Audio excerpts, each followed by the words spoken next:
Hello student, हम math विषय में प्रश्नावली 2.5 तक पूर्ण अध्ययन कर चुके थे। आज आपको जो प्रश्नावली हमारी 3.1 अर्थात निर्देशांक ज्यामिति है, पहले उसके बारे में समझाया जाएगा। देखो, निर्देशांक ज्यामिति अभी तक आपने क्लास 6 में पढ़ा था संख्या रेखा। तो संख्या रेखा में क्या था, आपके पास एक लाइन आती थी, आप उसको एक्स अक्ष या वाई अक्ष में कहीं भी आप उसको दर्शा सकते थे। निर्देशांक ज्यामिति अर्थात एक चतुर्थांश होगा जिसको हम बोलते हैं कोऑर्डिनेट। इस चतुर्थांश में एक्स और वाई, एक्स अक्ष और वाई अक्ष जिस बिंदु पर काटते हैं उसे मूल बिंदु कहते हैं, और उससे बने हुए तल को क्या बोलते हैं, चतुर्थांश। ये एक्स अक्ष की रेखा है और ये वाई अक्ष की। एक्स अक्ष सभी जानते हैं इधर को धनात्मक होता है, इधर ऋणात्मक। ऐसे वाई अक्ष है, ऊपर की ओर धनात्मक, नीचे की ओर ऋणात्मक। प्रथम चतुर्थांश, द्वितीय, तृतीय और चतुर्थ, ये इसके चतुर्थांश होते हैं।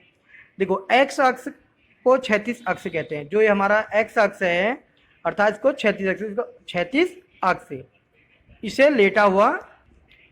लेटा हुआ अक्ष भी कहा जाता है। और वाई अक्ष को वर्टिकल एक्सिस अर्थात ऊर्ध्वाधर मीन्स जो बिल्कुल सीधा खड़ा है उसे ऊर्ध्वाधर अक्ष कहते हैं। मूल बिंदु किसे कहते हैं? मूल बिंदु जिस बिंदु पर एक्स अक्ष और वाई अक्ष आपस में काटते हैं उसे मूल बिंदु कहते हैं, जिसके निर्देशांक क्या होते हैं, 0,0 होते हैं। एक्स अक्ष का दूसरा नाम क्या है? भुज। कभी आता कि भुज आपको बिंदु दे दिए और कहा कि भुज और कोटि बताइए, तो एक्स अक्ष को क्या बोलते हैं, भुज कहते हैं, और वाई अक्ष को क्या कहते हैं, कोटि कहते हैं। अर्थात एक्स अक्ष का एक अन्य नाम क्या हो गया, भुज, और वाई अक्ष का एक अन्य नाम क्या हो गया, कोटि। एक्स अक्ष तथा वाई अक्ष जहां एक दूसरे को काटते हैं उस बिंदु को मूल बिंदु कहते हैं, आपको पहले बता चुके हैं। और उससे बने हुए तल को क्या बोलते हैं, चतुर्थांश। बताइए, देखो चतुर्थांश लिखा है, कोऑर्डिनेट्स एक्स अक्ष तथा वाई अक्ष किसी तल को मूल बिंदु पर विभाजित करते हैं तो उस विभाजन के बाद तल 4 भागों में विभाजित हो जाता है, इसलिए इसे चतुर्थांश कहते हैं। अब इसका नाम चतुर्थांश अर्थात 4 मतलब एक तल का चौथा हिस्सा, चौथा अंश बन रहा है, तो चतुर्थांश। तो हम एक जो तल था हमारे, इसको हम एक पन्ने को हमने 2 रेखाओं के द्वारा 4 भागों में बांटा तो उससे बना चतुर्थांश। इसकी परिभाषा आपको मैंने लिखकर भी दिखा दी है। अब इसका निरूपण कैसे होता है, देखो, प्रथम चतुर्थांश, द्वितीय, तृतीय और चतुर्थ। देखो, एक्स अक्ष इधर को प्लस का है और इधर ये माइनस का दिखा रखा आपको, वाई अक्ष प्लस का, ये माइनस का।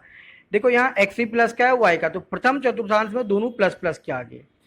द्वितीय चतुर्थांश में देखो एक्स वाला पार्ट माइनस का है और वाई वाला किसका है, प्लस का है, तो माइनस प्लस आगे। तृतीय में माइनस माइनस अर्थात एक्स भी माइनस का है और वाई भी किसका है, माइनस का है। चतुर्थ जो चौथा पार्ट है, देखो इसमें एक्स वाला भाग प्लस का है और वाई वाला किसका है, माइनस का। तो जो हमारा चतुर्थांश होता है, फोर्थ कोऑर्डिनेट होता है, वो प्लस माइनस होता है। अब जैसे मैंने आपसे कहा कि -3 और -2 किस में, दोनों माइनस के है ना, तो दोनों माइनस कहाँ था, तृतीय में, तो इसका अगले तृतीय चतुर्थांश। अब मैंने आपसे कहा 3,0, अब 3,0 वाई अक्ष क्या है, 0 है, और एक्स अक्ष क्या है, 3, तो किस अक्ष में है, एक्स अक्ष में।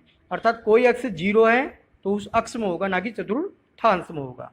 मैंने आपको दिया 0,-3, इसमें देखो 0 क्या है, एक्स अक्ष है अर्थात भुज है, और कोटि कितनी है, -3, तो अच्छा किसका निर्देशांक दे रखा है, कोटि का।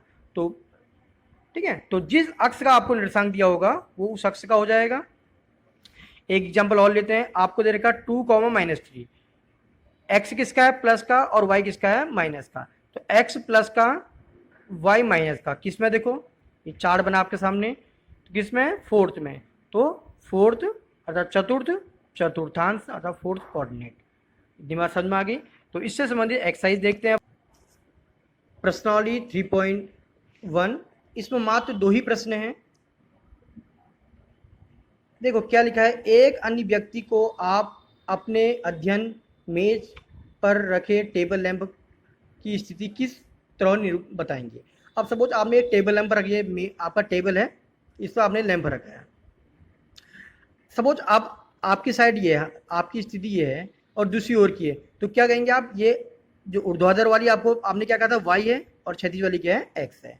तो आप इस ओर बैठे हैं तो क्या लेंगे, क्या कहेंगे, हमारे ओर से वाई एक्स दूरी पर और दूसरी ओर से एक्स एक्स दूरी पर एक लैंप रखा है।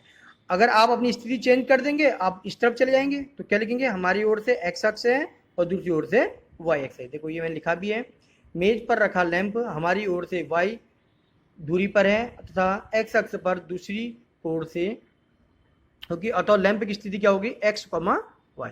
तो इसी सेम जिस तरह का प्रश्न नंबर 1 है उसी तरह का प्रश्न नंबर 2 भी है।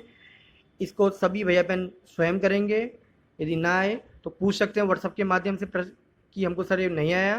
तो यहाँ तक कि कार्य को पूर्ण करें। वंदे मातरम, जय मां भारती।